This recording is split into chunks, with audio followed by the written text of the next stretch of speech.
আপুনি কেতিয়াবা ভাবি চাইছেনে যে আপোনাৰ পুৰণা মোবাইল ফোনটো বা আপোনাৰ ভঙা লেপটপটো শেষত কলৈ যায়? কেৱল আপোনাৰ ঘৰেই নহয়, আপোনাৰ দৃষ্টিৰ পৰিসৰৰ বহু বাহিৰত গৈ এই বস্তুসমূহে সৃষ্টি কৰে ইলেক্ট্ৰনিক ৱেষ্ট বা ই ৱেষ্ট। নমস্কাৰ, এটি নতুন টপিকৰ সৈতে এটি নতুন খণ্ডলৈ স্বাগতম। ই ৱেষ্টৰ ভিতৰত সাধাৰণতে পৰে ডিছকাৰ্ডেড ডিভাইচেছ যেনে স্মাৰ্টফোনছ, লেপটপছ, টিভিজ, বেটাৰিজ আৰু চাৰ্জাৰ্ছ। ৰেপিড টেকনলজিকেল এডভান্সমেণ্টৰ লগতে সঘনাই হৈ থকা আপগ্ৰেডসমূহৰ ফলত বিশ্বই প্ৰতি বছৰে প্ৰায় 50 মিলিয়ন টনৰ ওপৰত ই ৱেষ্ট উৎপন্ন কৰে আৰু আমাৰ ভাৰতবৰ্ষ হৈছে এই ক্ষেত্ৰত আগশাৰীৰ দেশসমূহৰ ভিতৰত অন্যতম।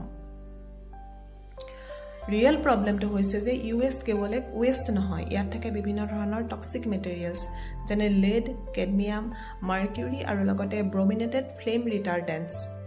যেতিয়া এই ই ৱেষ্টসমূহ ইম্প্ৰপাৰলি পেলাই দিয়া হয়, তেতিয়া এই কেমিকেলসমূহ মাটিৰ লগতে গ্ৰাউণ্ড ৱাটাৰলৈ গৈ আমাৰ পৰিৱেশ কণ্টামিনেট কৰি আমাৰ ফুড চেইনলৈ সোমাই যায়।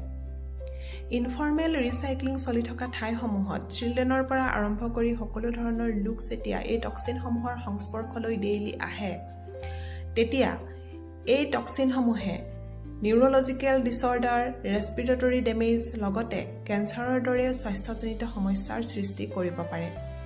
কিন্তু এই একে সময়তে আমি এই ই ৱেষ্টসমূহক এক হিডেন ৰিচোৰ্চ হিচাপে গণ্য কৰিব পাৰোঁ, কাৰণ এই ই ৱেষ্টসমূহত গ'ল্ড, চিলভাৰ আৰু কপাৰৰ দৰে মূল্যৱান ধাতু আৰু লগতে বিভিন্ন ধৰণৰ ৰেয়াৰ আৰ্থ এলিমেণ্টছ পোৱা যায়।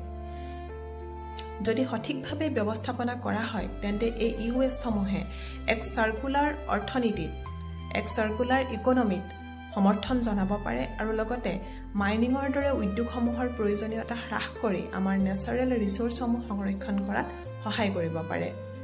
তেন্তে সমাধান কি? এই বিষয়ে এটি নতুন খণ্ডত আমি আলোচনা কৰিম। আকৌ কৈছোঁ, আহক আৱৰ্জনাক নতুনকৈ ভাবোঁ, আহক দায়িত্বক নতুনকৈ ভাবোঁ। দিছ ইজ এনি নোস্কেপ, ব্ৰিঙিং চায়েন্স টু ছ'চাইটি। ধন্যবাদ।